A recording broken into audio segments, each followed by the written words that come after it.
All right, so it is my honor to call the Committee of the Whole meeting for the Board of Ed, Groton Board of Ed, July 18th meeting, which is held remotely to order. And the first order of business is the approval of the regular, the approval of the Committee of the Whole meeting, which we have the minutes from June 20th, and I would take a motion for acceptance. So moved. Thank you. Do I have a second? I'm going to second it, but there's an S missing from something and we need to put it back. And I thought I had it in front of me, but I don't. But it's on the second page, on the second paragraph, and it says with support from the Dodia Groton Public School. That needs an S. And while we're at it, we could take the S on toward because there's no S on toward.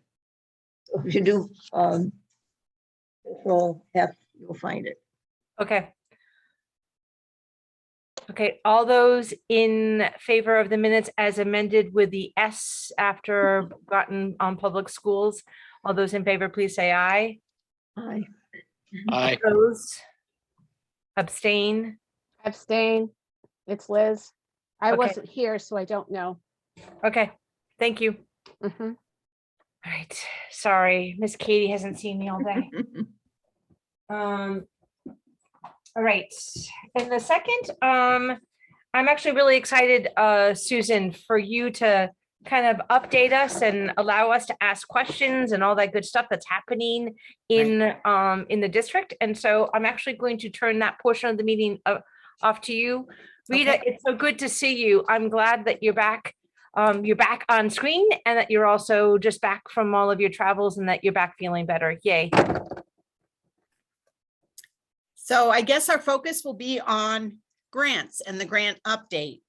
And as you see with all those bulleted items, there's been a lot of work being done behind the scenes. And I give a real big shout out to Shannon Weigel, our grants coordinator, and our team.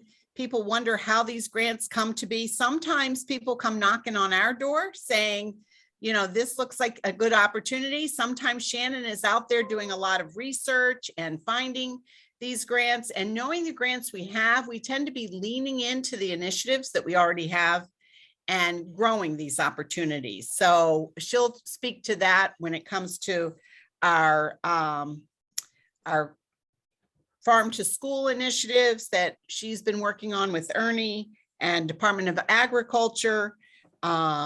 Certainly there are some that are categorical and they just come to us, like the ARP ESSER, but there is an ARP ESSER after school. There was an ARP ESSER IDEA that we presented to you. So there's other components to the whole ARP ESSER that really spelled relief for districts after COVID. And of course, you know our history with Department of Defense education activity.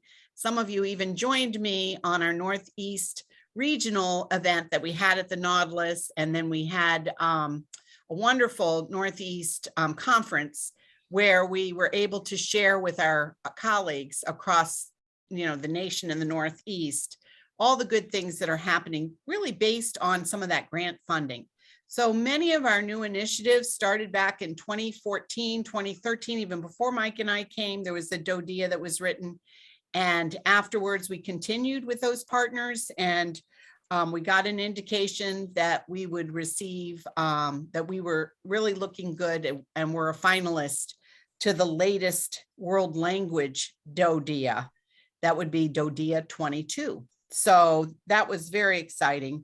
And then in the meantime, we did receive word at the very end of the year that the town was entertaining grants for ARPA funds. And one of the things that we had really been contemplating was how to improve our school safety, especially as what we've been through this past year, when we see it nationally, what's going on.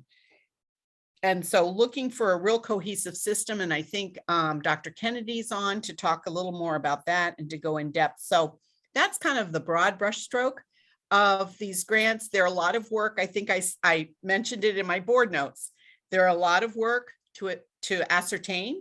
There are a lot of work to come up with the ideas. And And Shannon and I bring a lot of people around the table to come up with the ideas. We just don't think of this top down. We get boots on the ground and teachers and other people who would really receive benefit from these grants to be on board with us. And then there's a lot of work in implementing the grant and overseeing the finances. So every part of this team has a piece of this puzzle to keep straight. And but it's been very rewarding. So I guess I'm going to turn it over to Shannon to kind of march us through. She had put together a really nice narrative and kind of summed up the award amount. There are spreadsheets that really help us march through. Most of our grants are in the way of professional learning, as you know, supplies, curriculum writing, and sometimes in the grant, we'll have a couple people covered as personnel, sometimes for a short term, sometimes sustainably. But we've noticed that in a grant of 5 years, we can pretty much mission accomplish our goal and be able to gradually release some of those coordination positions. So Shannon, I'm going to turn, whoop, I have a question, Susan. yes. Before you turn it over, this is a question for you. Uh-huh. It says, in order to qualify for this funding, applicants must have an ROTC or a Navy National Defense Cadet Corps program. Do we now have a Navy National Defense Cadet Corps? We do not have official notice, but we were told that as long as we had applied, we Okay. could ascertain this grant. All And right. I think it's still sitting on the, the Secretary of Navy's, desk. And we will have time to implement that. And the board would have to really vote on that and look at that. What would that look like? So, but we did do our due diligence in applying. And that's all they really needed for us to do. And we were able to verify that that was accomplished. So thank you you. for asking that question. And Susan, before we move it over to Sharon, I want to say the narrative I thought was it was absolutely amazing. And thank you very much. But for those people who are listening in or watching or doing whatever one does when you are listening to a remote, we are referring to the narrative that will be attached to our, I'm assuming would be attached to our minutes that people could have access to. But once again, these are just really, this was a really great narrative, and thank you very much. They were actually attached to the agenda as well. So That's what I anything that meant. was, yeah, but they could also be attached to the minutes as well, so that Okay. people could see it twice. So Shannon, you want to start us out with DODEA, and we just worked on it today to take some of the good feedback that we got from our DODEA partners and kind of craft it and make it tighter. So. Yeah, so yeah, good to see everyone. And even though my title says Paul, it's me, Shannon. Shannon. So yeah, in those descriptions, I included language directly from the grant proposals themselves. So you could kind of get a sense as to the type of information that they're looking for from us. And that's just a little sort of snapshot of the type of description that we put in each of these proposals. So the first one, the biggie, is this year's DODEA grant. And like Susan said, we've received word that we're likely to get this grant. So this is for our world language teachers. If we receive this, we'll be hiring a consultant from ACTFL, which is the national world language organization that has created national standards for world language. And this person would do intensive professional development with all of our world language teachers in the middle and high school over the course of 3 to 4 years. And we would also hire 2 world language teachers for the elementary school. And that would be in the second year of the grant. So the middle school and high school, we were advised by the consultant to start with the middle school and high school and wait a year before hiring elementary teachers. And then once they come on board, they would participate in the professional development program also. And then there's also some funding in there for our teachers to receive their own sort of personalized professional development with ACTFL, which would be online. But the bulk of their training would come through the on-site professional development with this trainer. Are there any questions about that grant? Rita, I'm going to recognize Rita and then Liz. Hi, Shannon, could you just first say the award amounted if we do receive it? Yes, For this so it would grant and the be time period? for $1 million over 5 years.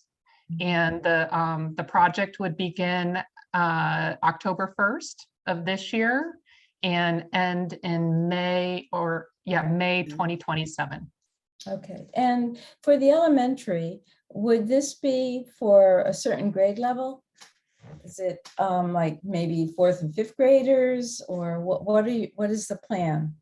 Yeah, and Susan probably knows more about this, but I believe the emphasis was to start with, the plan was to start with 5th graders and work backwards. But the focus will probably be with 5th, 4th and 3rd graders. But there will be something developed for the younger children too. So this Is is that an correct, example of how we've worked with our staff, worked with Right. some of the leadership in world language. Carmita Hodge also overseeing the program. Kathy Wilson, who's looking at MYP and will be helping us out with MYP into the high school years for another year. And it was really suggested, and Phil, you can help because you really led this work when we brought them all together, before getting the grant and then after, but really looking at increasing the seal of biliteracy for all students and, as kind of an end goal.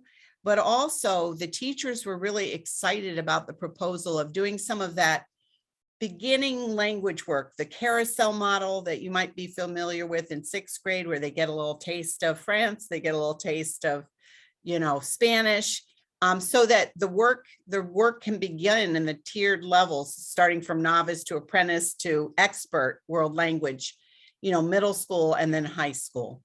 Phil, did you want to add to that? Yeah, I was going to say the goal is going to be to, really to raise the academic expectations, at the middle school and high school. And I think that's going to happen. That would have happened regardless of whether we got the grant or not, just with working on the curriculum and updating the curriculum. But they're really excited to think that the kids will start at a younger age and come to them at the middle and high school level with, not having to do the basics and to really be able. So by the time they're juniors and seniors, you can have those conversational experiences that maybe they're not getting to, at those levels right now. To be able to start that in 9th grade would be really exciting for the teachers, but it does involve, some work on the curriculum and some, and a different, just approaching the language differently because the kids will be coming to them with greater skills. So that is the end goal.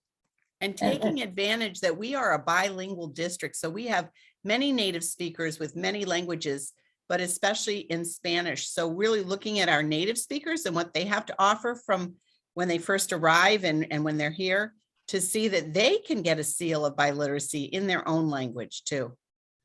I just wanted to add that. I see your hand, Liz. Yeah, no, but I Thank you. had a quick question. I didn't finish my question.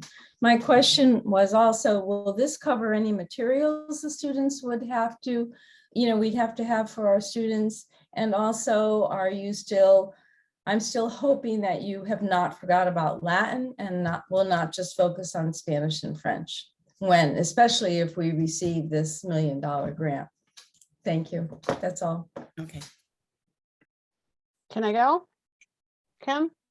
Yes, I'm going to, Liz, after you, it's going to be Beverly and then Matthew. I'm okay.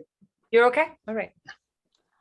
My question wanted to focus around the offerings of what the languages would be, because as we know, it's not a very strong department in our school system.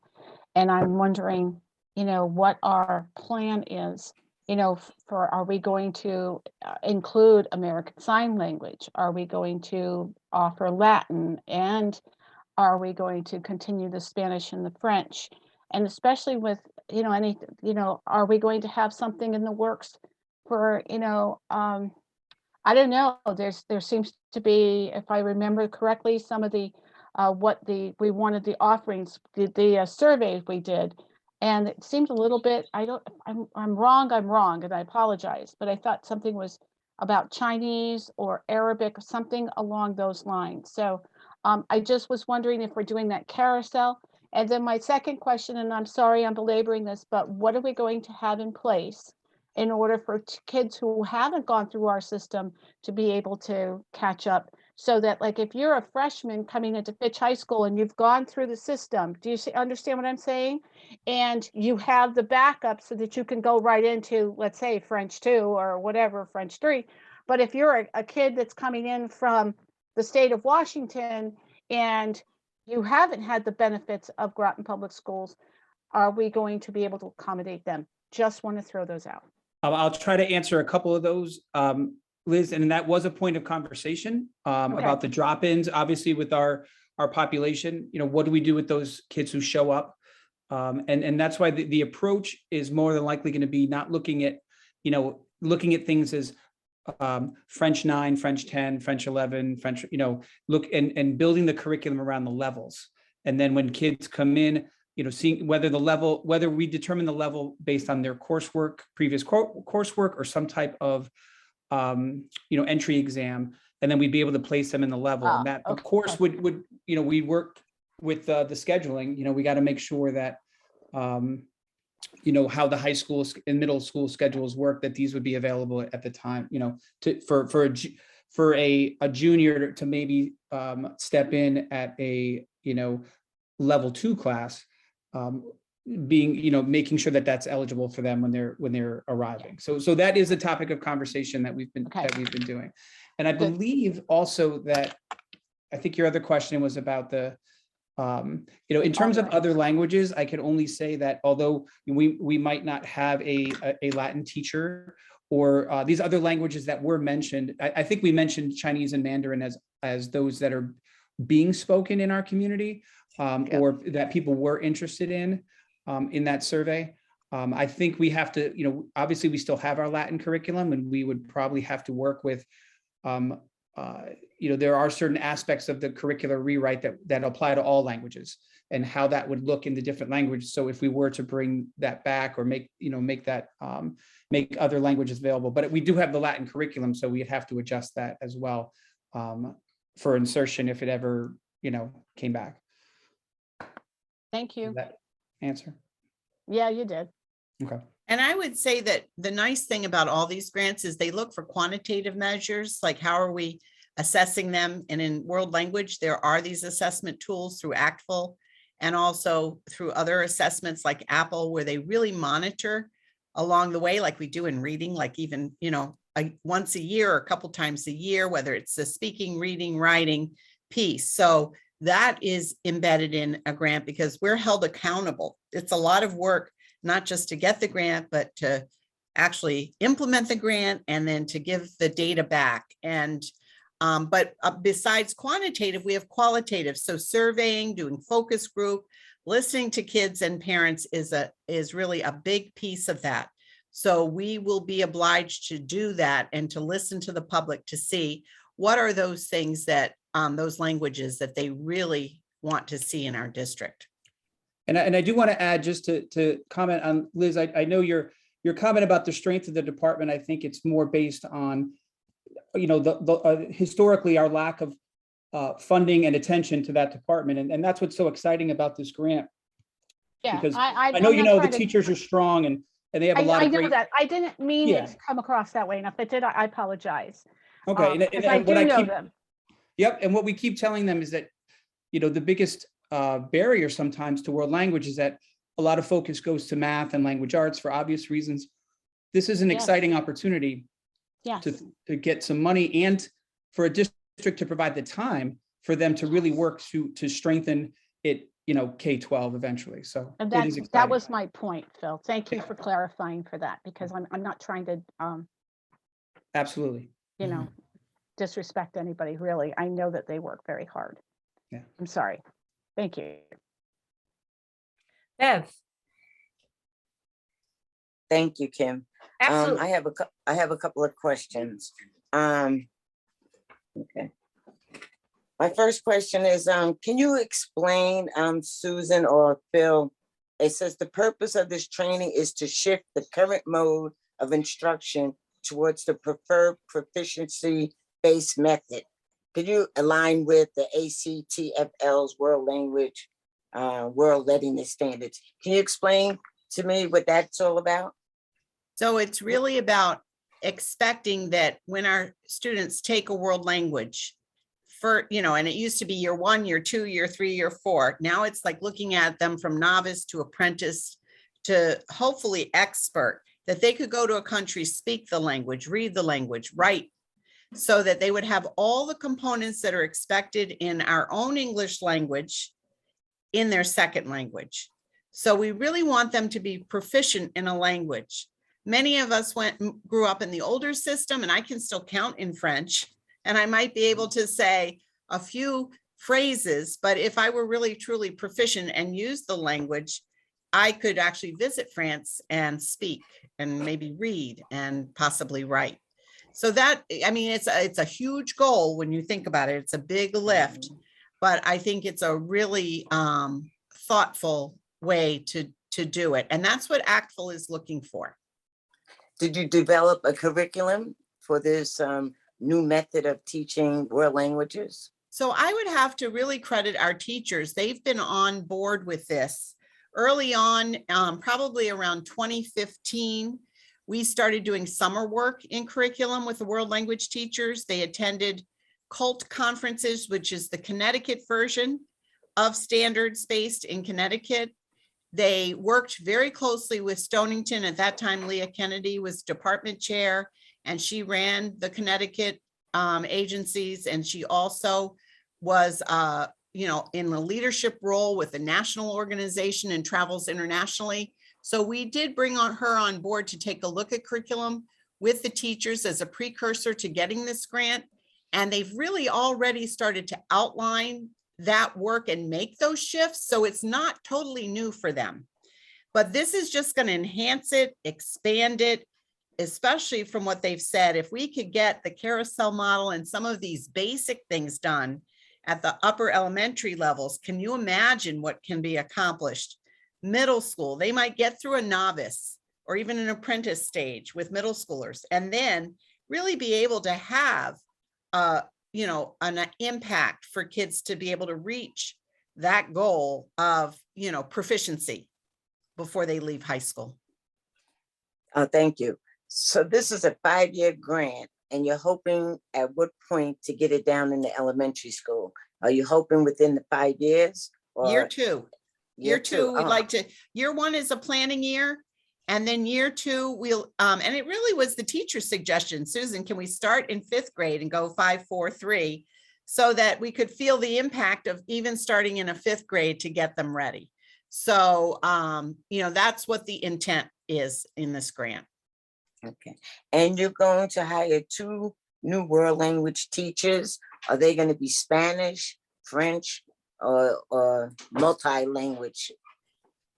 We haven't really determined that. We were thinking, because our district does have French and Spanish, they do have some sign language as well, but sticking to the 2 that we already have.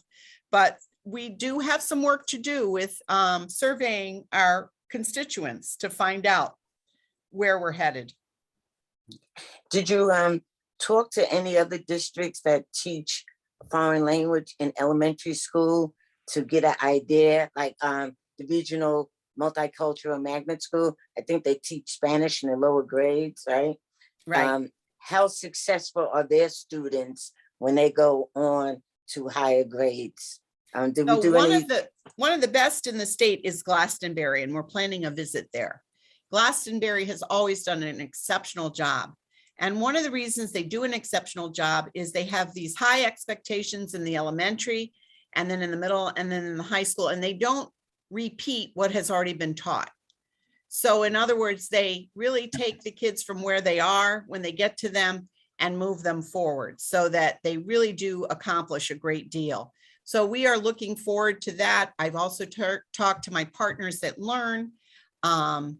And we are looking for other examples of this. I know in Waterford, they did have an elementary program, but the problem with Waterford is when the children got through the elementary program, our own Jamie Giordano was an administrator in Waterford, and she said the error in their program was that when the kids got to middle school, they started all over again as if they didn't have a language.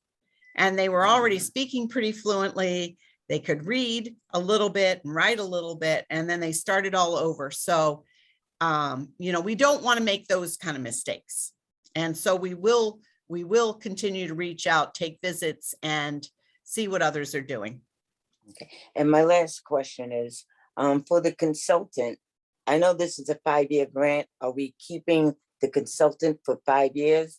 And do you have a salary for that position? It's a stipend position, and it changes year to year. So out of the gate, the first couple years where they're pretty intense with curriculum development and embedded coaching. And I can't even remember, so I don't want to say, but they were like $10,000 to $15,000 or something like that. And then it would be like a gradual release model that eventually by year 5, off you go. Everybody's really got it down. Yes, we have funds in for the first 4 years. So starting off like for half the year in year 1. So they would start with us probably at some point after January, and then with us for the full year in years 2 and 3, and then back down to just half a year in the 4th year. We try to do that with all of our grants, so that really is a piece of the key to success with sustainability. We front load it with all the learning and even some of the teaching, and then we release. So we're going to keep the consultant for 5 years? Oh, No, for really 3.5. oh, 3.5. Okay. Thank you, Susan. Yes, no problem, Beverly. Rita? Hi, yes, 2 points. First of all, we haven't been awarded this grant yet. No. So I mean, this might all be a moot point if we do not receive. But we are a finalist, and we have are made a finalist. revisions they expect, and they Right. were very Yeah. Wayne, complimentary. come in there. Okay. I'm not talking.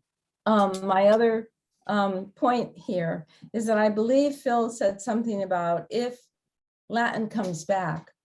I didn't know Latin really went away. We had discussions about it. We were never given a final notice about what's going on with Latin.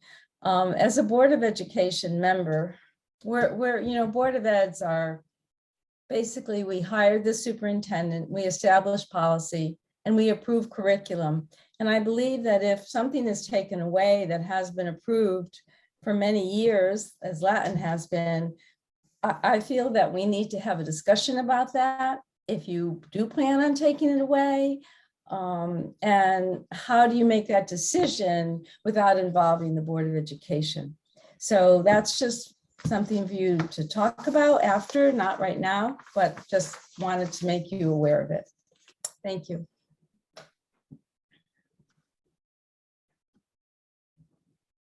Matthew?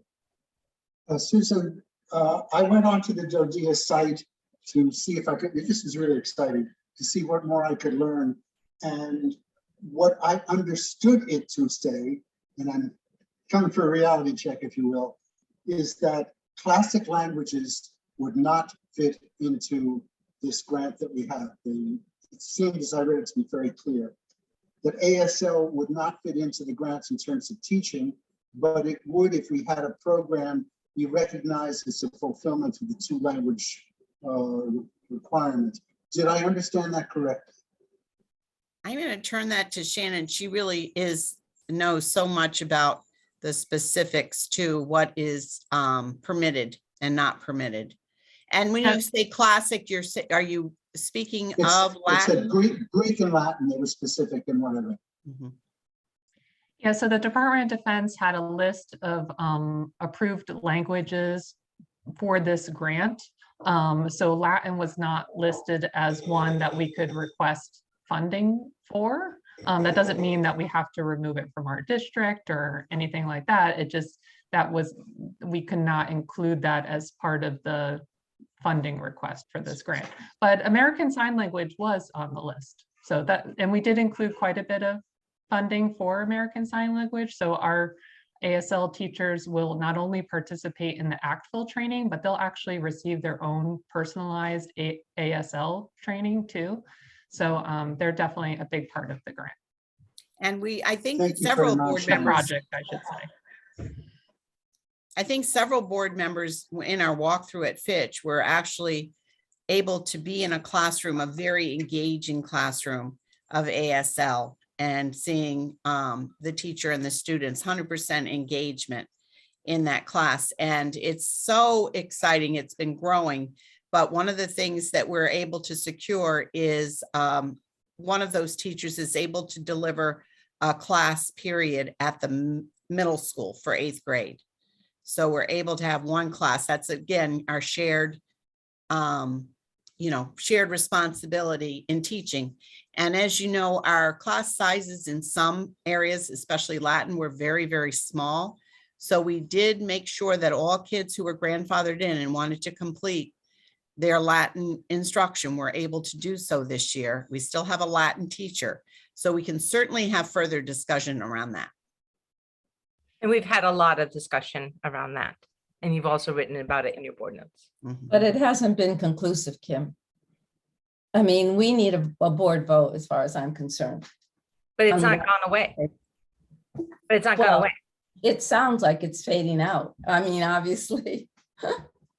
Well, unless we get more enrollment and kids want to, to have a full-time FTE, you'd have to have really the students who were engaged in learning that. So that could happen.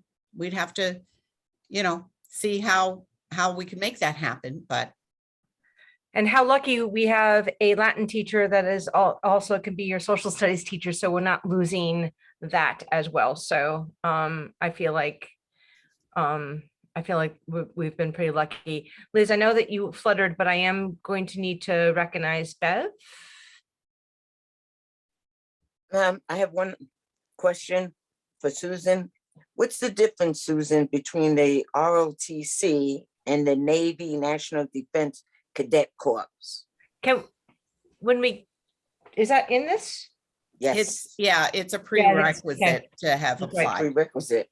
Thank you, Bev. Sorry. So the ultimate goal, like New London has an ROTC, a JROTC, or Naval, Junior or ROTC program. They are very hard to come by. They have limited dollars to help support the JROTC. So really, in order to get a JROTC, we've been told you really have to first do the National Defense Corps, which has some of the same standards, but not as many of the obligations. And then should you run that Naval Defense Corps, Cadet Corps, you are more likely to then get a next appointment for JROTC. So it's a process. It's been a very long process. Mike Grenier and I started talking about that when we came to Groton and started looking into the possibility, making lots of phone calls, talking to the sub base about ways, and talking to our New London colleagues who are running it. So that's continuous, and it's more likely that we would receive the National Defense Corps process first, and then hopefully be awarded at some time the JROTC. Okay, thank you. And thank you for all the work that your staff did and hopefully obtaining this grant. Yes, thank you. Yeah, and don't forget, Very hopeful. we have to go before the RTM with this Right. grant, don't we? Okay. I'm So kind of actually- getting used to that now. So actually, Beverly, that's a really nice segue. It's almost as if I chatted with you to say that. One of the things that it has to go to the town council first, and then it goes to the RTM.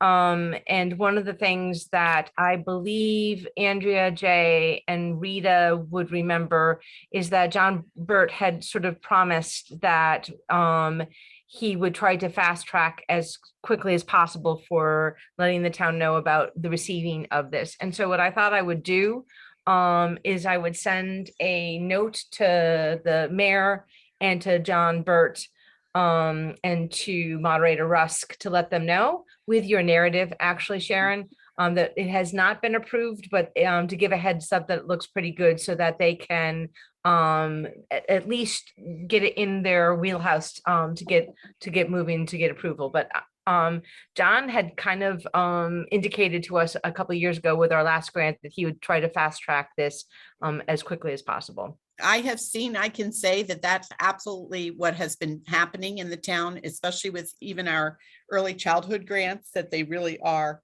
taken seriously and, you know, kind of giving preferential treatment. Okay. Any further questions about the world language?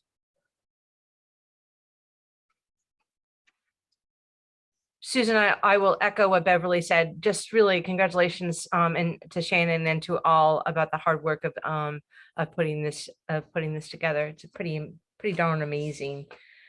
All right. Next is the Town of Groton ARPA. So we were given indication of the process that the town was doing to have seek grants out. And I have to commend my team because we all came together and within 2 weeks we had to put this together and get it to John Burton. We did it. And really we looked at what are some of the things that we feel are most essential. And after this year, I know you all felt it too, but school safety and security was the ultimate goal.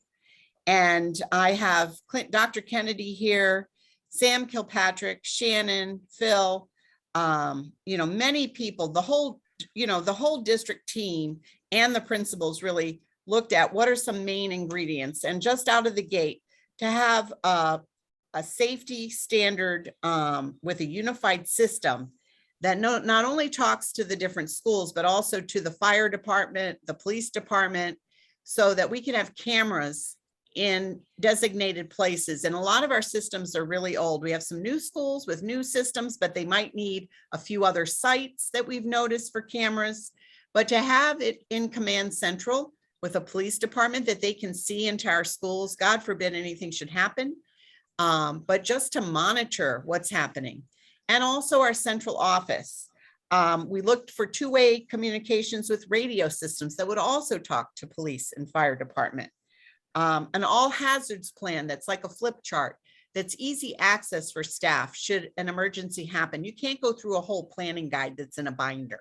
So we've worked out, and the work has been done this summer. Thank you to Adam Diskin, who really took the lead on that. But that being said, I would say that there were some things that the new schools wanted because of all the windows. They feel like it's in a fishbowl. So they did find ballistic proof film to cover the offices. We went ahead and purchased that, and then they would like it for the cafeteria. So I'd like to turn it over to Dr. Kennedy and Sam just to fill in the gaps that I haven't really shared, and to tell you a little more about that project. And we're very hopeful. We haven't heard back. It's in a large amount of $514,182. I don't know if we'll get all of this, but the first number one thing is to have that control center connection with town emergency systems. Mr. Kilpatrick, I'll start if you don't mind. Yes. So hi, everybody. As I was kind of reviewing needs and so forth, as Susan laid out, it became quite apparent that we had the haves and have-nots in a lot of ways, that we need to build equity into this. We have functioning camera systems in all of our schools, but as Susan mentioned, there's a wide variety of capabilities, of age of cameras, even the total coverage. So really what we were trying to do is bring everybody up to speed or on par, number one, both internally and externally. And then number two, really connect this. Currently, there is no way for Mr. Kilpatrick or the police department or what have you to access all cameras anytime, anywhere. And that really is the stated goal. I would like, if there, God forbid, is an emergency or some type of event in the school and the police, Board of Education, what have you, need eyes in that school, I want them to be able to have a URL, a secure username, and a secure password, and be able to self-serve and access all those cameras at whichever school or the central office they need to access. And that's what this really does. It brings all schools up to par from physical camera systems It provides the storage and the connective hardware and software to pull all those different schools into one system. And then it layers an access system over the top that's something that we will test and then hand off to the appropriate officials, security, town officials and the like, so that they can self-serve as needed, so that it truly is an anytime, anywhere system. That is the stated goal. That is what this grant will provide funds to get us to. And what I'm really excited about putting into place, hopefully, fingers crossed, that we do get this funding. There's a second smaller piece too. It does provide redundant connectivity between the high school and the middle school because of their close proximity. It just makes sense for us to connect those schools with a high-speed fiber connection. I'm planning on, assuming it is funded in the short term, it will be a way to provide redundant service and to provide better service between the two schools, but ultimately could provide a cost savings in the future, in that right now we lease lines to each of our schools in kind of a star or wagon wheel pattern where CO is at the center. But if we're able to connect these schools in more of a loop pattern, in addition to that, it provides higher speeds and redundancy for us, so that we hopefully have zero downtime for our teachers, our students, and so forth. So that is kind of big picture, at least the part that I was running point on for this. And I'm super excited, and I'm hoping that we can get to work on this project sooner rather than later. Sam? Yeah, and the second part of that is the film that we're putting on the windows at both Mystic River and Thames River. We've already taken care of the office spaces. Those were done a few weeks ago, and our next stage would be to do the cafeteria area. And there might be a couple other windows that might be near a nurse's office or something like that, that would include that at that next stage. That would give us pretty good security around the perimeter of the lower level of these two schools. As you know, these schools were built just a short period of time ago, and they were done with the state's requirements for safety and security, but the window film is not one of those things that's included in those recommendations. So what this film will do is it actually acts as the mirror from the outside in the daytime. You can walk by, you'll see your own reflection in it, but you can't see into the office spaces where we have somebody working. Jamie Giordano, for instance, sits in her office and has been pulling down the shades all this time to give her that privacy. And it's such a nice little campus there at the school. She'd rather be able to look outside. So now she, with this film on the windows, she's able to leave the shades up and see outside. Just the opposite would happen at nighttime, though. You have to recognize that in the evening, if the lights are on and the inside it's dark outside, then you could actually see inside. Not totally clearly, but you'd be able to see figures on the inside of the building. So I would just add, to wrap it up, that this is a wonderful way. We've talked about being a liaison with our town, our city, and all of the other departments in our town. So this is wonderful work that we can do together with our police department, with our fire department, to make safety and security tighter. And we've noticed that just even having the new cameras on the school buses, what a difference they've made. So if there's been any benefit to all the agony we went through with buses this year, having them put on all new cameras, and as soon as we request them, we receive those videos, and you can really determine what's happening. You can hear, you can see from multiple angles. So we know that the cameras would improve things. And we've actually had at central office, several, I'm not sure how to say it, but things stolen that were outside. So to have cameras that could really indicate, what's happening at night when none of us are here would be essential. I am going to recognize, actually, there's a lot of people who are raising their hands, but I do have a quick question, and maybe it's just my sensitivity around this for the past couple of years. Are these conversations okay for us to have, or is it, is it the details we're not supposed to have in public? It just, in years past, Yeah, we we're not were, going to share any details. The fact that we do have cameras, we actually want people to know that we have cameras Yeah. because there are some things that it will prevent. The cameras Okay. don't prevent everything, but they certainly give us a heads up after the fact or during an event when these are finally connected with the police department, fire department, et cetera. They'll be able to see what's going on as they're coming to the scene. So it's really important that we get this done.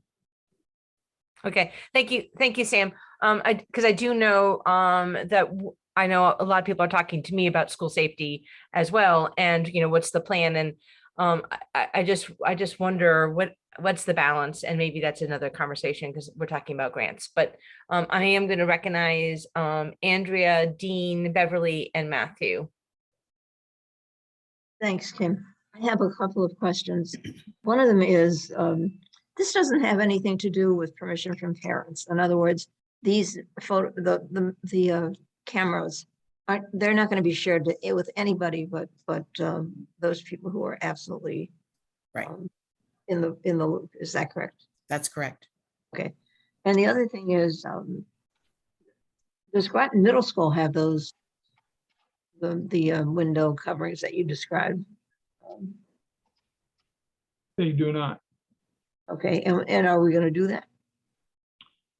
That's not included in this version, but it would be something we'd certainly look at in the future. Okay, and the reason I'm asking is that when I used to go to the permanent building committee meetings, I was worried about the windows in the library at Groton Middle School. And there were two other things. I don't think they did this, but did they were going to have like garage doors that opened to the art room. Did we do that or not? That was unfortunately, well, fortunately or unfortunately, depending upon how you look at it, that was eliminated as a cost savings way back. Good, I'll take credit for You actually have to walk out the end door of the building and walk around to the patio rather than walking right. So they can't go back and forth between the classroom and the patio. They have to walk around through an exterior door. Okay. And the other thing is, I think it's in Groton Middle School, I'm pretty sure. There are side windows next to the doors. And I was never sure about whether they were, whether you could break those. Are you talking Yeah, about in the classroom itself? Yes. The classroom windows at the middle school are probably 4 inches wide at the most. And so that it would be pretty, I mean, somebody could break it, but And this is in the hallway, right? That we're yeah, talking they about. are every classroom has that window in the doorway, but it's only about 3 or 4 inches wide. And how thick? It would take more than a hammer to break it, but it's All right. not ballistic or anything like that, but it's a hard. Okay. Thank you. Dean? Yeah, I too am uncomfortable. I know we don't want to get into details. We are broadcasting to some extent where we're missing things. I know that we think it's a positive thing that we're broadcasting our capabilities. And I'm thinking that an attack of any sort, it wouldn't be a bank heist. If you've got a bank heist, these people are rational criminals. An attack on a school is probably more likely to be by somebody who actually wants to be on film. Look at me. So I'd rather not be advertising any capabilities or any vulnerabilities at all. Where we draw the line, I mean, I'd almost rather have the discussion in executive session, frankly, but. Well, I would say we do have this equipment, but we want to upgrade and make it more systemic so that it goes directly to our partners at the police and fire department and to upgrade. So it's an equity issue that while we do have these systems in place, we want to improve them. I'd rather we didn't use the word equity. That's really watering that term down, frankly. I know what you're getting at, but it's an overused term, but that's just me. Well, so we have older buildings, more on the vintage side with older equipment. Yeah, that's a pretty standard setup. Nobody's got all new, all same year Mhm. equipment. It's a phenomenon everywhere. We'll be looking at the latest laws too regarding whether you have to post that you are actually have videotaping going on at school. I know that some of our older buildings still have those signs on them, so as we go through this project, we'll verify that we still need to do that or not, whichever the case may be. Dean, thank you for voicing your concern, and maybe any future updates around safety we should reconsider about how we cover the information. Thank you. Beverly and then Matthew. Once again, I just want to thank Susan and the staff for putting together this way to get funding for safety and security at our school. That's very important, and I'm glad that they're taking this very seriously. So thank you again, Susan and your staff. It's probably one of the most important things that we're all responsible for, isn't it? And I think we all take it so seriously. Matthew. Does this grant provide funding for resource officers at elementary schools? This grant does not, but it was actually part of our discussion. And I'll be looking at the FTEs that we have in place, and there might be a way that we can share some of those responsibilities after the ARPA, where we were able to add more security at the middle school and the high school. So to be continued. It was on my mind too, Matthew. Thank you. Thank you. Any other questions about that? All right, so let's move on. The Department of Education 21st Century Community Learning Center. So I have to really give Shannon so much credit. She's worked very hard with our Treehouse program to look for other opportunities for them. So I'm going to let her, this is a $60,000 grant per year. And they've really started out doing so well with our middle schoolers, giving them these after school opportunity 3 days a week. I've been over at the middle school for meetings and things and gone in to see the kids and what they're working on. And it's just a wonderful opportunity for our middle schoolers as well. So Shannon, you want to take this one away? Take it away. So the 21st Century Community Learning Center program is a federal program that is administered by the Connecticut Department of Education in cooperation with CREC. And it's a program we've been looking at for a long time, like since I first started here with Dr. Grenier. And we actually applied for it several times with Treehouse, but this was the first proposal that was accepted.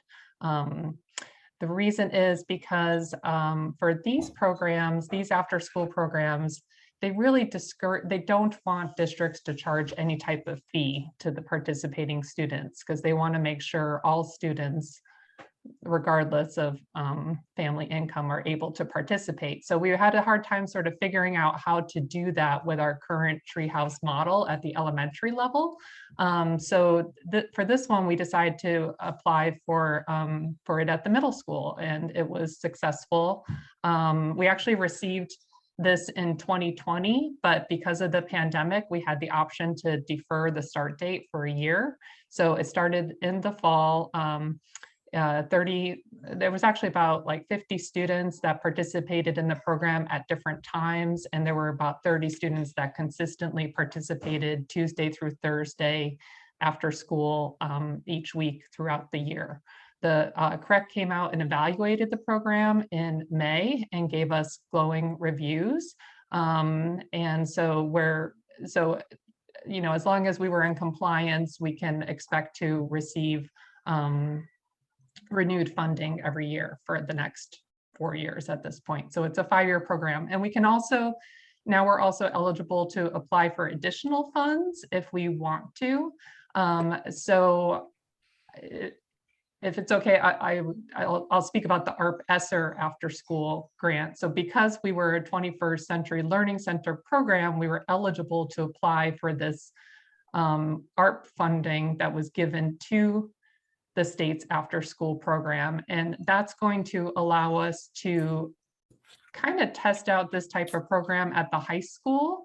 It's going to look a little bit different. We'll be hiring a after school director. So kind of like the program coordinator at the middle school. However, they're going to take a look at the after school clubs that we currently have, evaluate them, take a look at the students that are involved, and kind of work with what we have and try to expand and improve upon it at the high school. And that's a pilot program. And so the ARP ESSER after school program is an 18-month project. I And the know middle in school its one is a conception that, 5-year. oh, I'm sorry.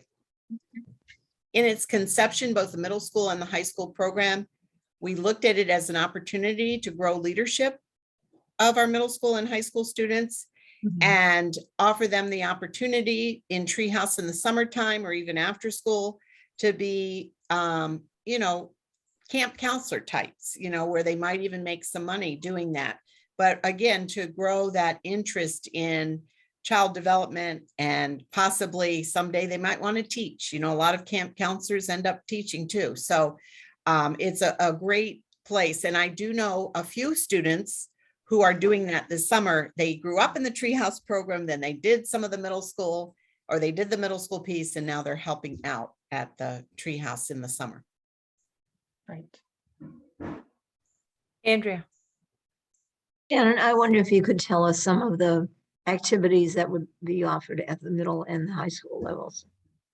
So the middle school program takes place on site. And it is, so students are, so we have funding for tutors. So all students participate in an hour of homework. They work on homework for the first 45 minutes to an hour, and there's teachers that assist them. I believe we hired 3 teachers that come in and assist them. And then for the latter half of the program, they participate in like team building activities, some community service projects. The sort of focus of the program was on community leadership and team building. So that ranges from anywhere from like group games to, I believe they make, they were making sort of special signs to go up around the building, and like for the fire department, they did some beach cleanups. The students did a variety of community service related projects. So it's mostly community service. I wonder if you could get us some more information, maybe, you know, in hard copy so that we can see that. Well, email it, I guess. Thank you. Thank you very much. Shannon, so this goes to our oh my God, our fund, a special fund. What is that? Like the food service program? It's Enterprise? Thank you. I knew it was an E. I kept on saying estate, but I think that's just No, enterprise, yeah. it's enterprise. How after the funding goes, how are we thinking about keeping the sustainability of that? I mean, what is Treehouse's plan? Do we know? No, we haven't had too much discussion about that at this point, but unfortunately, I think this is an ongoing concern for a lot of the 21st century participants, districts that participate in it. And a lot of them do reapply for 21st century funds, or they try to establish partnerships in the region. But yeah, a lot of them end up seeking grant funding again in the future if need be. Okay. Thank you, Shannon. Beverly? Shannon, is it possible to get a copy of the review that you got from Craig? Yeah, I can look into that. Yep.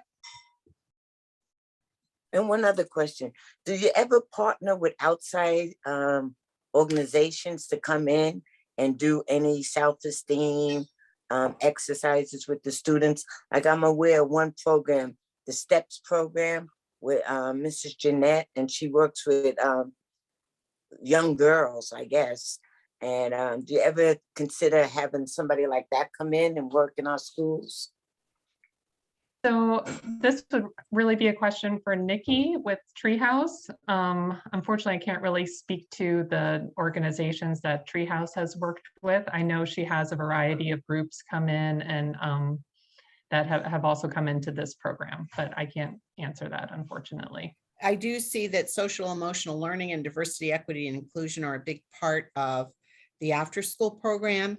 And I do know that we use STEPS and other social emotional learning tools in our schools during the day.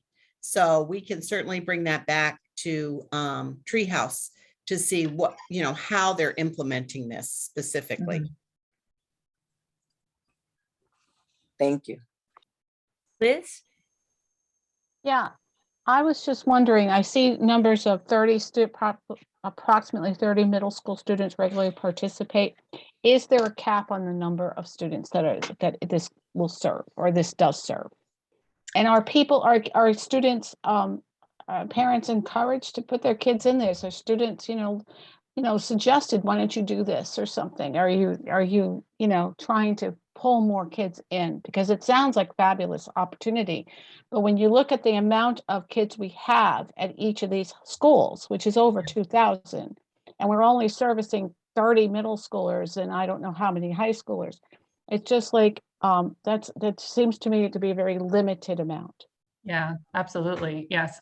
So there was a demand for this program. There was a waiting list at one point, and I know that Groton Middle School also has a separate after-school program that they have run at various times. I don't know if that continued for this past year, but at one point there was the idea that there would be multiple programs running at the same time, and that perhaps we would look at them and see if they could be integrated in the future.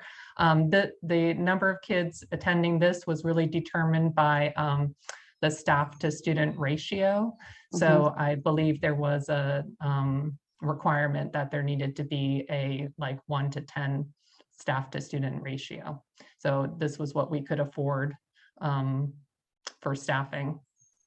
But we could expand, like I said, we could apply for more grant funds in the future if we wanted to. We kind of wanted to start off, or Nikki wanted to start off small, just to test it out and see how it goes, make sure it was a good fit for the middle school. And it seems like it definitely is. So at some point, yeah, we should think about, if we want to expand this program, but of course there is always the question of sustainability too.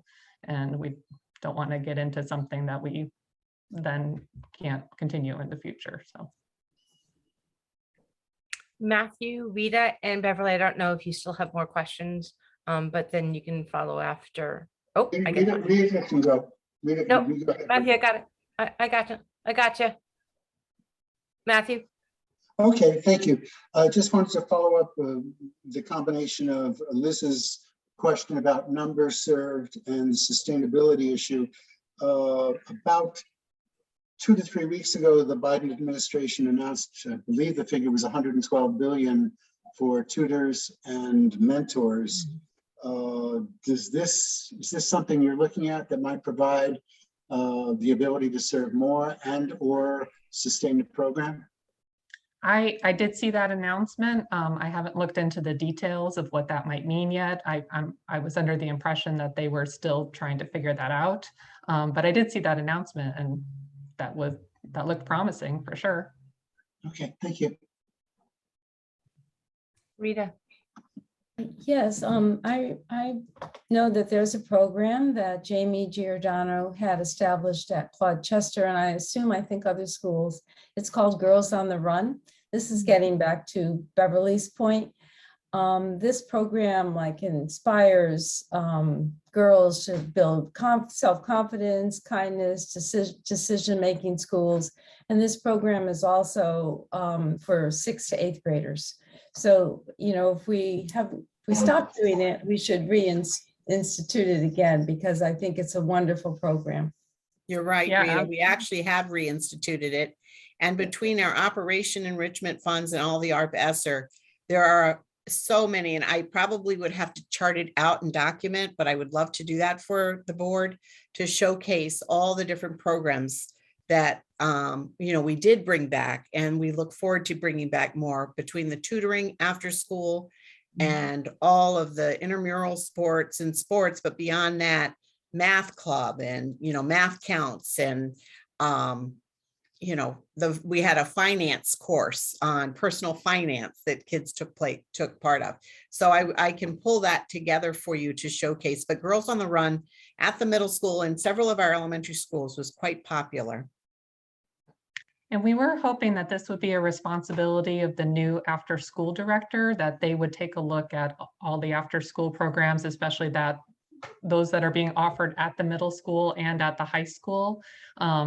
Again, just to make sure we're taking advantage of all the opportunities in the region of like local organizations like Girls on the Run, and that we're making the most of the programs that we do have here, and that students are familiar with all that we offer, and to just kind of look at everything and bring a little more cohesion to that. Make sure middle schoolers know about what is at the high school and vice versa. It sounds like this would be a really great agenda topic. We haven't brought the treehouse in a really long time, but just to kind of talk about, what's going on and their thoughts about how to use that program. So that feels like that's a really good agenda type. Ms. Joan, if you could note that would be great. Thank you. Dean, did I see your hand up, or was that? Okay. Any other questions? All right, let's move on to the next. Wow, I'm gonna try this sentence really just one more time. Shannon, did you cover the ARP ESSER after school program? Yes. Okay. The next two are really the farm to school that Ernie had a big part in, and the Department of Agriculture, Connecticut, Grown for Connecticut Kids Grant. Shannon certainly assisted him with this, and Sam also was part of this, as he oversees our food nutrition program.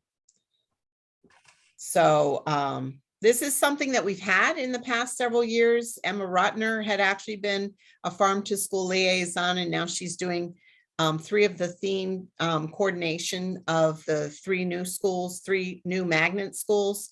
So the farm to school is a very popular program. I would say that you will find gardens everywhere you go in this district and things blooming and cultivating. So even at central office, we had some vegetables that were put out for all of us to enjoy. So I'll let you take it from here, Shannon or Sam.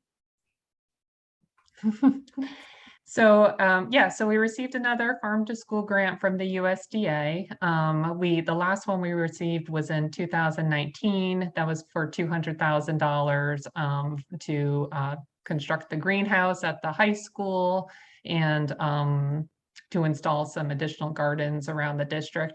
Because we received that was called a farm to school implementation grant, we weren't eligible to apply for one of those large grants again, but this time we could apply for this, what they call a turnkey grant.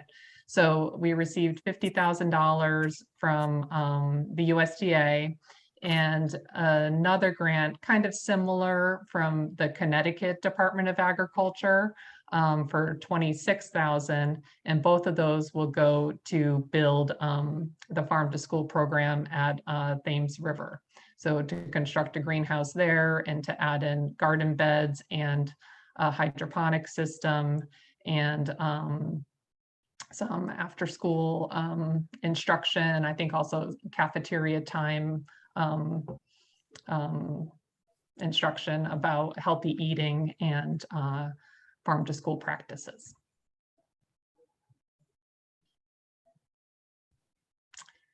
Are there any questions about that? Liz. Shannon, did you just say that you were going to do this was going to be in just one of the elementary schools? Yeah, I believe the focus is on Thames River. There might also be, I think, part of the hydroponic system was for the high school also. Okay, So there's like a small portion of it was for the high school, but the bulk of it is for Thames River. And can I ask, and Dr. Piazza, maybe you can answer this question, is that based due to the theme of that school?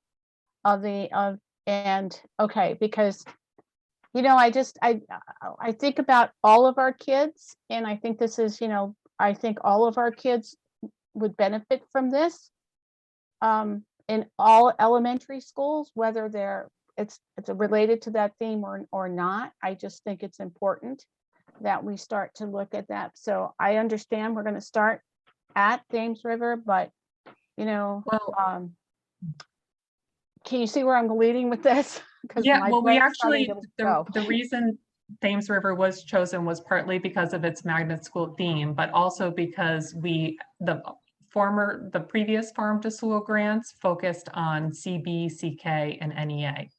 Oh, okay.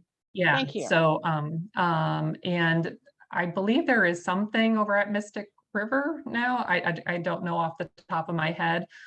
And if there's not, there was certainly discussion about adding to it soon. And There- at Groton Middle too. There is a I just plan want to for make it. sure everything, I'm sorry, Sam.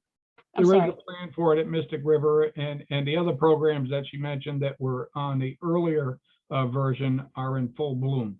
Okay, thank you very much. Full blown. That's called sustainability. That we've been able to sustain and maintain and even grow some of those programs. Oh, that was a good use of words, grow. Yeah, you know. I caught that. All right. Wow. Wow. One more to go, Connecticut Department of Agriculture. So that was part of the description I just gave. The two grants really support each other. They were for the same effort at Thames River. They are just coming from different sources, but under the same umbrella of farm to school. Just one came from the state and one came from the feds. And a big goal in the theme at Thames is the hydroponics and composting and you know, really returning to the earth so that we can continue to grow things. So Jamie Giordano was thrilled about that one. And certainly her thumbprint was on this grant as well. So that's just a day in Shannon's life. Bravo. Thank you. Well done, Shannon. Well done. Yeah. And thank you very much to you and Yeah. all that staff that's done that. Yeah. I echo Beverly and everybody saying thank you. Oh, thanks. I keep on wanting to say, I didn't know that Jamie Giordano had such a green thumb because you said she had her thumb on that. Yeah, there you go. Right. I don't know if I was going to able to concentrate on anything else unless I got that out. So It was a good one. Thank you. Definitely a good one. I'll have to share that with her. Yeah. There's so many, good puns to use when writing the farm to school proposals. I have to kind of restrain myself, actually. Probably hard to find out, what goes first, the chicken or the egg, or yeah. Mhm. Yeah. Yeah, Okay. we could All be right. here all night. I'm moving on, Dean. I'm moving on. All right. So I believe we need, and so Susan, I know we needed to put this down because I think we need to vote on it the following week. Is that correct? Or The can we- tuitions for out of town students. Yes. Yeah. Yes. The funding has shifted slightly and I've got Ken on, and I think that you know that you did receive the chart, the Excel spreadsheet that updated us. So Ken, are you here to kind of orient people? Yeah, I'm here. And I'm going to share that spreadsheet just so everyone can see it.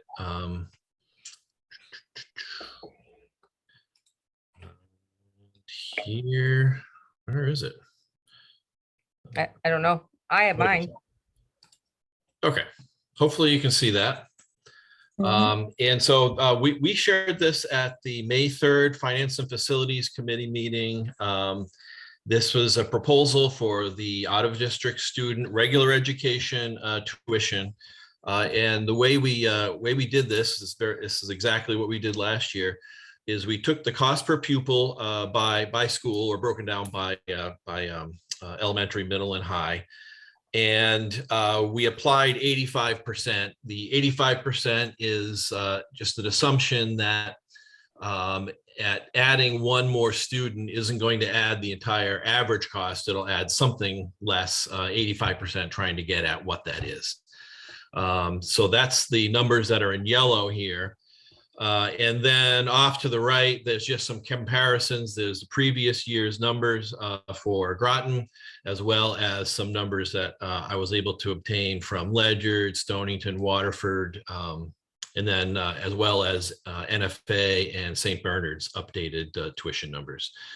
And so, the thought here is that we're hovering somewhere in between these. We're a little bit higher than the NFA and St. Bernard's, but below the Stonington and Waterford numbers.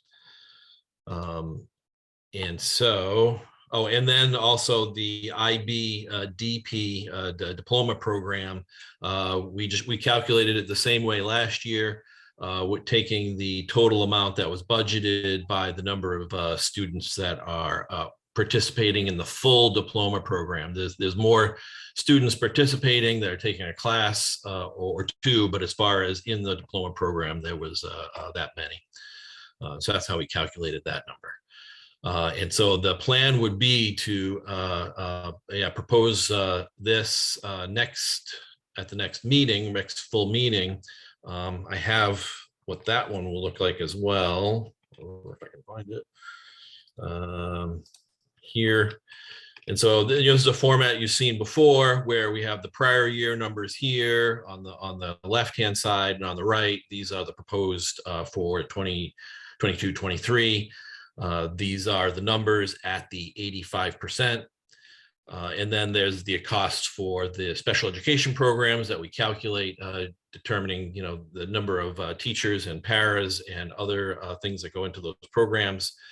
And the only other thing I did want to point out is that under additional services, in the past we've had these amounts. We don't really charge these out that often, but what we're finding is that sometimes students only take a few hours of these related services. So the request by the pupil services department was to have more of an hourly rate. And so the plan is to piggyback off of Learn's related services hourly rate, which in many cases that's who's performing the actual related service. And so we'd just be passing on that costs if and when that was to be done. And we do have 2 students at the high school who've joined us from other towns who, did pay the fee last year and are planning on it this year and staying at Fitch. That's correct. Any questions for Ken? I think we could probably get you on the agenda for next Monday so that the board can go ahead and vote. Can he send us that information that he just put up on the screen? It Certainly. should have, yeah. Oh, the second one. Yeah, that's a good idea, Beverly. I'm going to recognize Rita and then Matthew, please.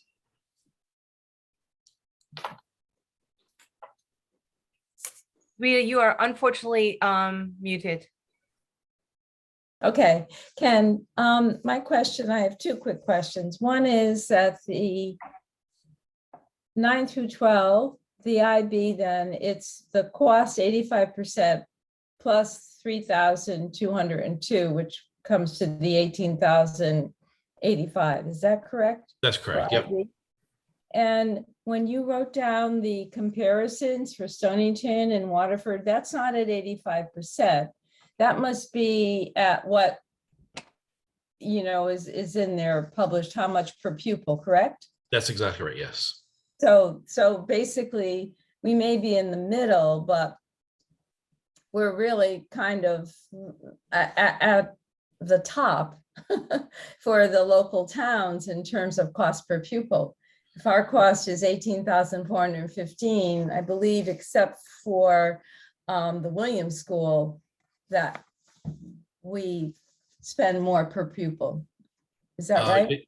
You may be right. I didn't really look at it from that perspective. I was really just trying to get at what the amount of the tuition was going to be in the different areas. But I know overall we're on the lower 1/3 of in the state, but I don't know in comparison to those particular communities. Yeah, it would be really great to have that information, not only because of what our DIRG would be, but what we are for the surrounding towns. We've actually added that in our budget book and in all of our presentations to showcase that we are in the bottom third when you do the averaging of the per pupil spending across the For the grades. state.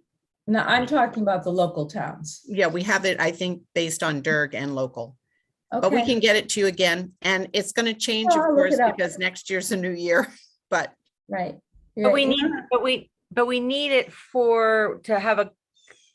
to have the discussion about it, or excuse me, the vote on it, because we have a family that who has a high schooler that's going to be from out of town. Is that correct?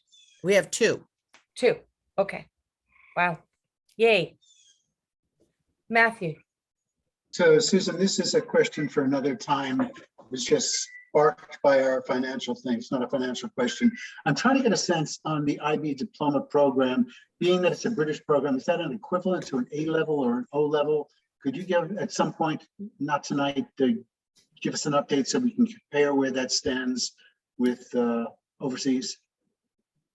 Yes, but it's really an international baccalaureate program, so it's not necessarily from one country. It was really the core curriculum was designed when we had diplomats traveling and even military folks, that they wanted one common, kind of before Common Core, one rigorous, relevant, high level coursework. So no matter where they traveled, their students would have kind of a common ground. Let me see if I can articulate it better in a note to you. We don't need to Okay, take the all time. right. Thank you. Any other questions about the tuition?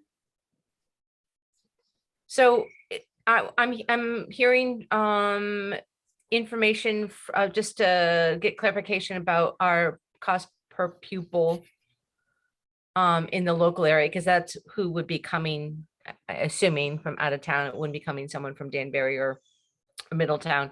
And then also Beverly has requested the second sheet that you shared with us, Ken. Is that a possibility? Yeah, certainly. I can send that along. We probably also attach it to the agenda for next week's. That would be perfect. And if people like have other questions that they feel like Susan and Ken, just to kind of direct it, Susan, would that be okay if they directed it towards Ken? Certainly. Awesome. Thank you. All right.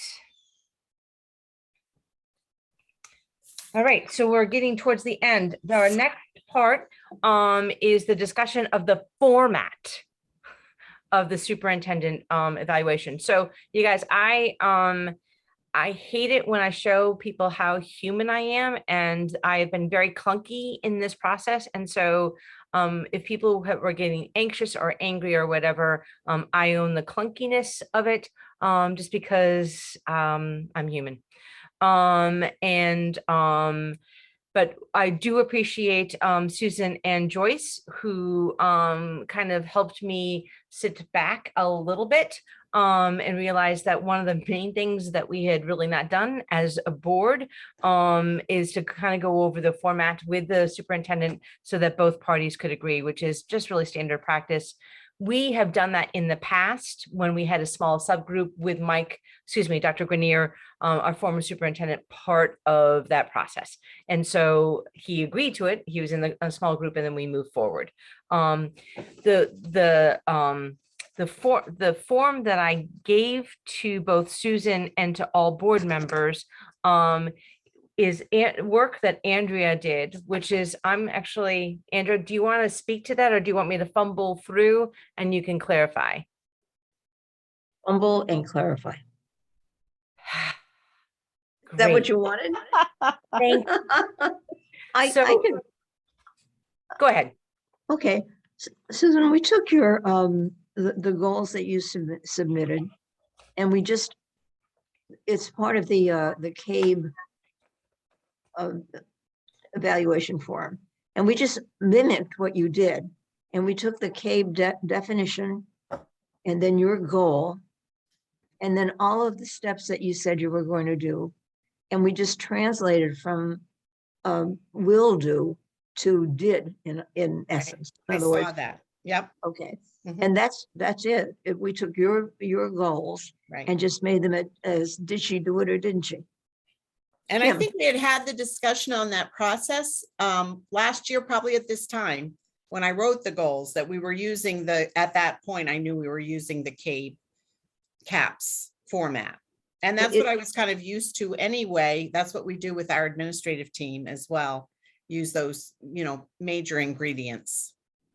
Yeah, your evaluation process is not unlike what we did when I was a principal and when I was a teacher, actually. Mhm. I had a, may I? Sure. I had a problem with the questionnaire. A question, I don't have it in front of me, but let's say the principal will do X, Y, Z with the staff and the administration, et cetera. And then the Likert scale was the principal did do X, Y, Z with the administration and staff. And I'm left at C because I'm sure you did, but I have no idea what you did because never a part of it. So how can I rate that? If I mark it no, I'm sure that's not true. If I mark neutral, that's just going to ruin the data. And if I say doesn't apply, it doesn't do you justice. So that was my structural problem with it. It doesn't speak to your performance whatsoever. It was a structural problem. And that's one of the reasons I did use it as a guiding force for my self-eval, which I shared. Phil and I kind of worked on that together. I reviewed it with some of my directors so that we had all the data. So that, and it's really a very good process for me to do. I mean, for all of us, we all do these self-reflections. And I think it just helps us map out what have we accomplished so far. I was really honest in it. We're still working on strategic planning. We're going to really do our best to get that moving along next year. With so many of the other things that kind of came down on us this year, there were some things that we just had to put off because we weren't there yet. But most of the things I felt like, we really did accomplish, and I tried to give specific evidence in my self-reflection. But I can't answer to the Likert scale because that's a difficult one, even in a survey sometimes, when you're saying how much do you agree with something. Yep. My dilemma is that I just don't know how to, quote, evaluate that with which I've not been exposed. It's not a question of believing you didn't do anything but your best and accomplished some things and needed to put some more on, but I don't know quite how to evaluate it. Guess I'm still looking to my colleagues for guidance on that. Kim, Absolutely, Rita. isn't that something that you could have a conversation with Matthew about since you're experienced in doing this? Because to me, it was self-explanatory, but I've been doing that for many years. But I think for new board members, it might be a little more perplexing. Okay. I mean, I think Matthew and I have had those conversations. Right. And I eh, know Beverly and, a lot of us have, have been doing this for a while. So, but I didn't have any issues with the evaluation, and I appreciated Susan's very thoughtful, what she wrote to the board and what, how she experienced this past year. Liz. So I wasn't sure why it was on the agenda. because Rita, thank you. The reason why it was because I missed like a really small part, a large part, which is it was never agreed upon process with Susan. And so Oh, okay. I'm just trying to do, that's that clunky, silly part of me that is really more human than what I would like it to be. Liz. So if I'm understanding you correctly, is that the format is the sheet of the paper of the criteria of the goals that Susan has set that we agreed to. And we are now going to evaluate her based on the evidence that that she has submitted to us. Am I correct? And or what we have seen on our own, and Yes. to Matthew. I mean, I still think that there's some rich conversations that the board members can have in terms of when Right. we get together, Susan, before we do a presentation to you, when the board does get together. I think we have kind of like we did with our last Monday's meeting, about it. One comment led to a discussion, led to a thought process that it was very organic. And I'm so glad people didn't do it the way that I thought we needed to do. But that's my question, Kim, is that, so once this is done, our next step then is to you create a meeting time for us to meet. And that is for a conversation, is that in executive session? And then we bring Susan in and we have a conversation to inform how we've evaluated. Is that the format that we're going by? Yes, and so in the years past, and I'm looking for some of my people who have been on the board for a while, is that oftentimes it's the chair that then meets with the superintendent alone. There have been, I believe there's been other times where the superintendent has come into the board, and that could be a discussion that the board has in the midst of this executive session. And also I can poll Susan to see what her preference would be. But in the years that I have been the chair, it has been me that has gone to the superintendent to have the conversation. Rita, I believe you went to Mike for his evaluation. So I think that has been the past practice of the board. I just wanted to know, okay, what's our next step? And that was And Liz, you have the right to ask that, since I have been incredibly clunky during this process. So no, really, Kim, like, I hadn't noticed, hon. Well, and in my contract, it really clearly lays out the language that it's a mutually agreed upon process, and that I need to be part of some of your discussion or some of your feedback, because I need to know, just like I do with the principals and with Phil, that in their self-reflection and in their evaluation process, it's a conversation between me and them, just like it should be with you and me. Absolutely. Absolutely. Right. Because that's how we learn what are our next steps. Well, how can you form your goals? Right. If you don't have any understanding of what the board might be thinking. And once again, I just really felt that the board had such a rich conversation last week in terms of what we were thinking or how we were performing. I imagine that we're going to have the same. So Kim, have you planned when that meeting's going to happen? No. Okay. I just wanted to ask. No. Hopefully before the end of the summer. That's my. So I can start worrying about the new school year, not this. Right. So are we moving forward with just you, Kim, or is that to be decided? I'm just wondering, maybe that's a conversation that Susan and I can have in our meeting tomorrow. And I can have, if she wants to have it with the full group, then I think that she should have it with the full group. If she's okay with me being the messenger, considering how clunky I've been so far on this topic, she might want the reinforcements. I don't know. But I will get back to everyone about that with a date. And it might be, Susan, I don't know if it would be okay if we use Joyce for that, to kind of do a polling of when people had availability, because if we've got vacations and all that other stuff that's probably being mulled around. So I wanted to make sure. So is the format, Susan, that I gave you, that I sent to you over the weekend, does this satisfy being able to take a look? We have your reflection and we have what the CABE and your stated goal, and then us evaluating underneath that. Does that seem to meet everyone's needs? Can we move forward on that format? I think so. I think that just has to be clear to the board members what that Likert scale means. If you've completed a job, what does that mean? Right. you So know. I'm looking at Andrea because I wanted some clarification on the Likert scale. She's like, everyone knows about the Likert scale. So, I yeah, did say that. yes, you did. Yes, and I said that you would probably give Bo Derek a 10. So, But there's only 5. so you know, as I was filling out the Likert scale, I too, like Matthew, at times said, this is not saying what I wanted to say. So I see the drawbacks of it.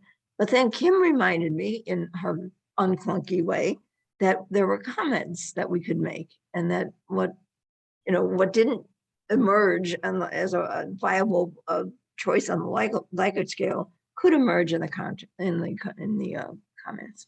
Or it could be a question. Right. Right. For clarification, you know. Right. Right. Absolutely. Absolutely. And once again, that's just part of the discussion process. Right. Got it. Any other comments about that? I really appreciate people's willingness to deal with my clunkiness. And we are now at suggested topics.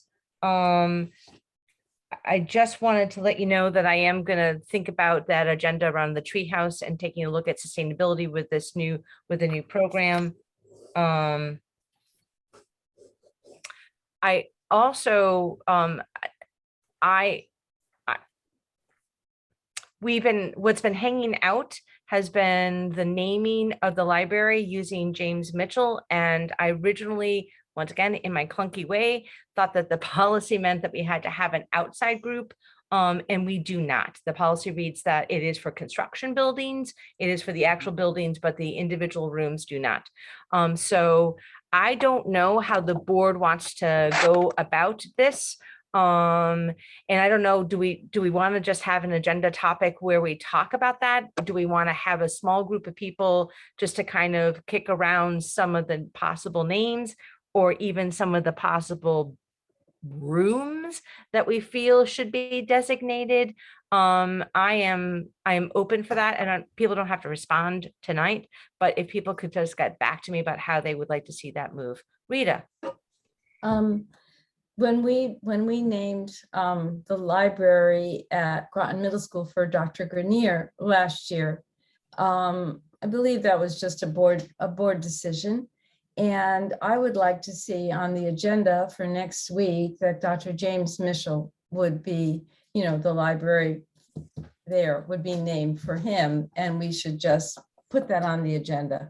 To me, we don't need a whole committee for that. I think in going forward, if you wanted to have a board committee for other schools and other, places that we, people in the community.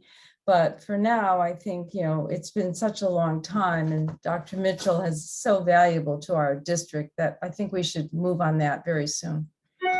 And I just want to say that we do have those twin schools. So you do have Mystic River and Thames River. And so, if, let's say you're naming libraries, if you've named one and not the other, then we have to consider what we're going to do with the other at some point. Right. I think that's a future committee. Andrea? I think that the policy that we have coming is that it says that the board would form an ad hoc committee.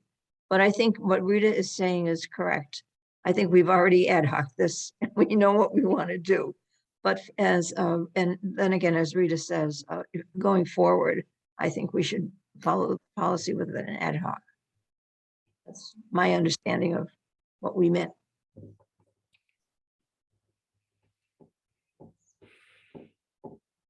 All right, other future agenda topics. Clarification on our new board process. Can you give me more information about that, Matthew? Well, I haven't looked in the last couple of days. I know we had said a month or so ago that we were going to do some advertising and use social media and maybe the Groton Times. I may have missed it. I haven't seen it. But if we want to give people an opportunity to apply before the deadline, I thought it was going to be the end of July. We need to move on that. I think the posting has middle of August, or if not the end of August. And to Beverly's point, we were thinking about to have a sitting board member in September to go forward. I did send an email. I think I CC'd everyone about going to Rebecca, but I have not heard back from Rebecca. I think Rebecca was looking for information today from you too, so I'll make sure you guys make that connection. Thank you. She just wants to make sure she has the wording correct. Okay, thank you. So there you go, Matthew. So I'm not going to say that that's an agenda topic, if that's all right. That's fine. But As long as they're moving. no, I think it's great. I appreciate, as I said, you keep on picking things off and putting them back on my platter. So I appreciate that. But Kim, I appreciate the one that we received from you today that you forwarded to the board. But I think it's very important that we have a date in August in the very near future, come up with a date where we meet as a board, maybe for an executive session in one of our committee of the whole meetings, and discuss this vacancy after it closes, the middle of August or whenever it is. Absolutely. That would be my goal. Yeah, thank you. Is for us to take the information that we've gotten from people and then set up ideas about interviews. In the executive session, we're going to come up with questions so that each person, because we have 4 right now, who knows who else we're going to get, and what a great dilemma for us to have. And it's great because elections are happening in a year, so we have a cachet of people that we can then get involved in other ways, maybe. Yep. I'll make a motion to adjourn. Oh, oh, Oh, you caught her. oh. Hurt to the core, but I'll second it. I love it. All Oh, those in favor, please. I'll Aye. get you. Aye. Aye. Opposed? Hey, guys, thank you very much. This was a really good discussion, and it's really good to hear all about the good stuff about what's going on with Groton. Thank you, Susan, for your staff. Thank you. All right. Thank you. Welcome back, Phil.